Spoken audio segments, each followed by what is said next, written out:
안녕하십니까. 오늘 주제는 쿠팡이 대출을 시작했습니다. 대부업에 진출을 한 겁니다. 이게 여신 전문 금융업에 등록을 했는데 국내 이커머스 기업 중에서 최초예요. 그래서 지금 원래 우리가 중소상공인들을 위한 대출 생각하면 은행의 역할이다, 또는 뭐 저축은행, 캐피털에서 하는 거 아니야? 라고 생각하겠는데, 쿠팡이 여기 진출하면서 산업의 판도가 바뀔 것으로 좀 예측이 되고 있어요. 이게 혹시 저번 영상에서 다룬 BNPL이랑도 다른 건가요? 아, 좋은 지적인데요. 일단 BNPL은 Buy Now, Pay Later. 지금 사고 나중에 결제한다. 바로 요거 보시면 되겠습니다. 그래서 쿠팡이 사실 BNPL 사업을 했었는데, 이 사업은 대출을 위한 맛배기고 이제 본격적으로 대출 사업에 뛰어들게 된 겁니다. 그래서 오늘 이제 요거 좀 살펴볼 건데, 쿠팡만 살펴볼 게 아니라 이커머스 양대 산맥, 네이버도 함께 좀 비교를 해보려고 합니다. 먼저 쿠팡 같은 경우에는 이번 8월 5일에 여신 전문 금융업에 등록을 완료를 했어요. 그 이름도 쿠팡 파이낸셜이라고 해서 따로 자회사를 설립을 해서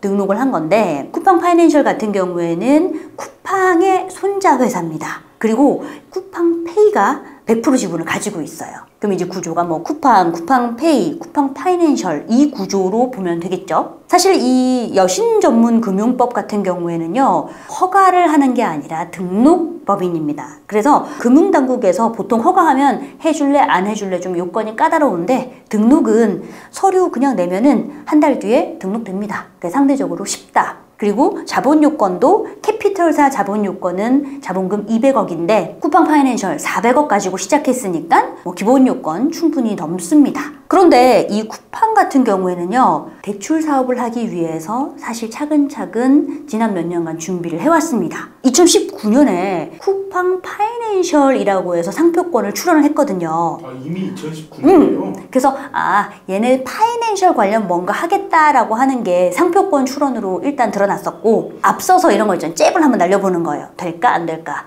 그래서 2015년에는 간편결제 쿠팡페이를 해봤고, 그리고 재작년에는 후불결제 BNPL 서비스까지 해본 거죠. 그래서 해보니까 이게 중소상공인의 니즈뿐만 아니라 소비자의 욕구도 잘 맞출 수 있다 라고 해서 오케이, 그럼 본격적으로 쿠팡 파이낸셜 통해서 직접 대출 사업에 뛰어든다 라고 결정을 한 거죠. 이번에 신청한 여신금융업을 보면 크게 세 가지를 좀 등록을 했는데, 시설 대여업, 할부금융업, 마지막으로 신기술 산업금융업이에요. 이걸 통해서 이 친구들이 본격적으로 할부금융업에 뛰어든다라는 걸 알 수 있습니다. 참고로 네이버와 좀 비교를 해야 되는데, 네이버는 대출합니다. 그런데 직접적으로 하는 게 아니라 중개, 은행이나 캐피털사와 제휴를 통해서 은행에 있는 대출 상품을 중개해서 팔고 수수료를 챙기는 그런 비즈니스예요. 그래서 네이버는요, 이미 뭐 금융상품 판매 대리 중개업으로 등록을 한 상태고, 여기에서 뭐 전북은행, 우리은행, 미래에셋 캐피탈과 합쳐서 제휴를 통해서 제품을 중개해서 판매하는 그런 역할을 하고 있습니다.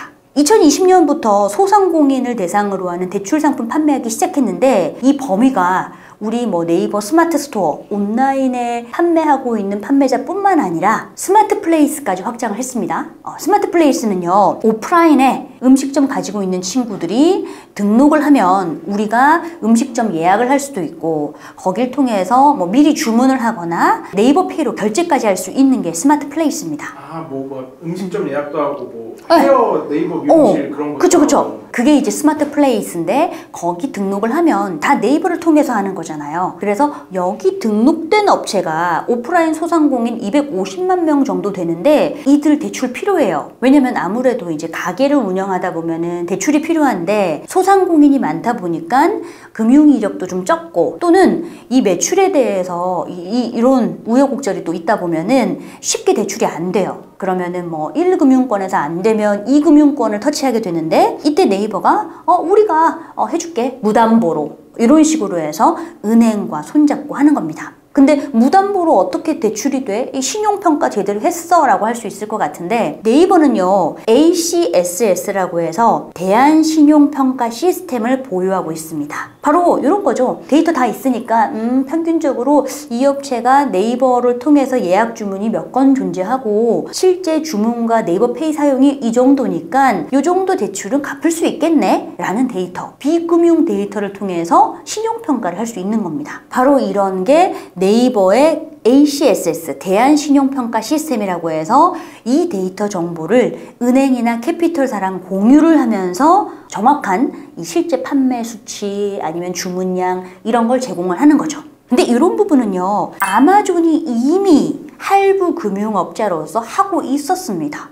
아마존은 똑같이 이 앞선 쿠팡이나 네이버와 같이 이커머스인데 뭐 미국뿐만 아니라 글로벌리 그냥 넘버원입니다. 아마존이요 2011년부터 빌려준다라고 해서 아마존 렌딩 서비스를 시작을 했습니다. 그래서 아마존 같은 경우에 중소기업에게 대출 서비스를 했는데 여기는 정교한 데이터를 가지고 있죠. 실시간 재고량, 실시간 판매, 매출, 판매 건수 이 데이터를 오랫동안 가지고 있기 때문에 그동안 잘해왔어? 이런 거 필요 없습니다. 지금 잘해? 이 데이터를 가지고 대출해주는 겁니다. 어떻게 보면 그냥 금융사업보다 훨씬 더 괜찮아요. 훨씬 정교해요. 왜냐면은 금융사업은 작년엔 잘했지만 올해 못할 수 있잖아요. 근데 데이터가 작년 데이터로 하는 거예요. 그리고 어떤 사업은 작년에 못했는데 올해 정말 잘했을 경우에는 작년 기준이니까 대출을 좀 적게 받는 거죠. 그래서 이런 부분에 있어서 리얼타임으로 적용한다는 점에서 아마존의 데이터는 굉장히 좀 정교하다라고 보면 좋겠고, 얘네들 2020년부터는 골드만삭스랑 협업을 해서 골드만삭스 온라인 자회사 은행이 있거든요. 마커스라고. 여길 통해서 이제 아마존의 데이터를 공유를 하고 최대 13억 원, 100만 달러까지 대출됩니다. 그리고 마이너스 통장도 쓸 수 있게 오픈해 줍니다. 그만큼 나 데이터의 정확성에 자신이 있어 라는 거죠.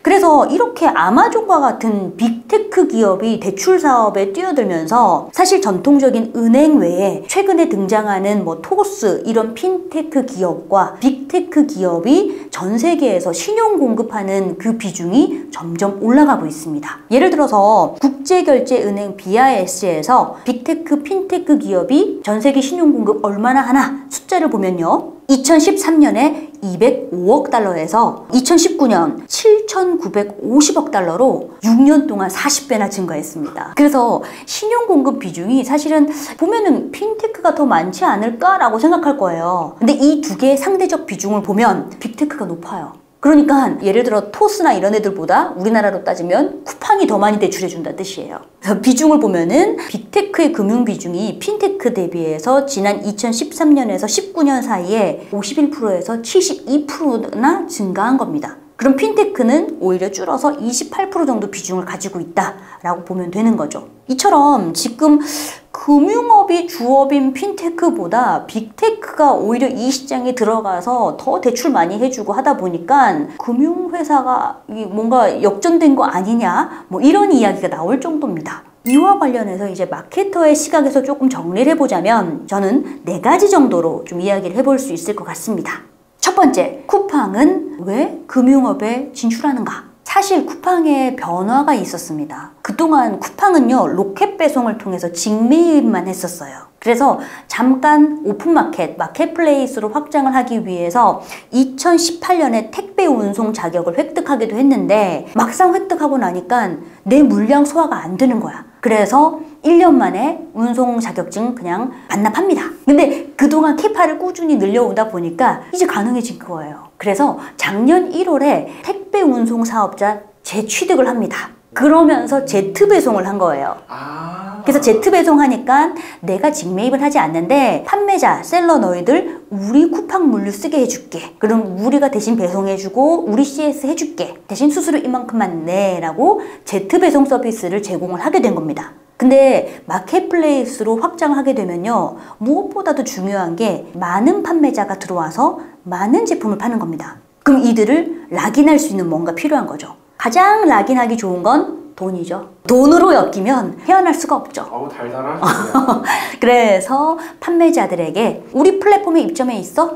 그러면 싸게 해줄게. 그렇게 대출을 사업을 해주게 되는 겁니다. 실제 이거 외에도 또 하나 이슈가 있었다면은요. 쿠팡이 작년 갑질 사태로 인해서 공정위에 과징금 33억 원을 때려 맞았어요. 아이고야. 로켓 배송하다 보니까 강제 품절하거나 야 너네 할인해, 다른 사이트보다 우리 거 싸게 해, 이런 강요를 하다 보니 갑질 논란에 휩싸이게 되고 과징금과 시정조치 명령을 받게 된 거죠. 그래서 결국은 과징금 때려 맞고 마켓플레이스의 판매자들도 나 여기 계속 있어야 되나? 이런 의구심을 갖기 때문에 이걸 좀 달래기 위한 당근 정책으로도 돈으로 엮이는 관계가 필요한 겁니다. 그래서 쿠팡이 금융업에 진출한 이유도 있고, 두 번째로는 쿠팡은요 앞으로 이 데이터를 통해서 데이터를 고도화하면서 새로운 수익 창출을 할 수 있게 됩니다. 왜냐면 대출을 하기 위해서 필요한 거는 무엇보다도 이 사람의 신용이 정확한가에 대한 평가를 해주는 거죠. 그 중에서도 너 자산 얼마야, 부동산 얼마 있어가 아니라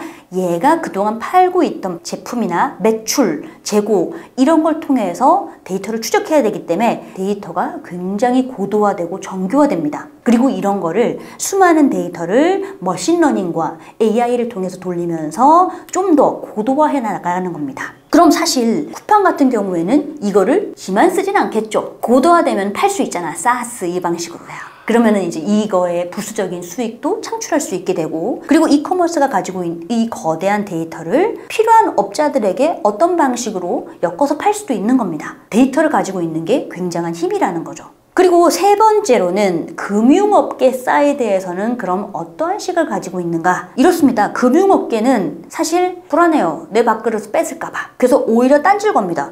금융 소비자의 편의가 올라가는 거는 긍정적이야. 근데 한편으로는 금융 안정성이 좀 뒤흔들릴 수 있어 라고 합니다. 왜냐면은 은행과 빅테크가 경쟁하면은 막 위험한 상품을 팔 수 있다라고 걱정하는 거죠. 질투인가?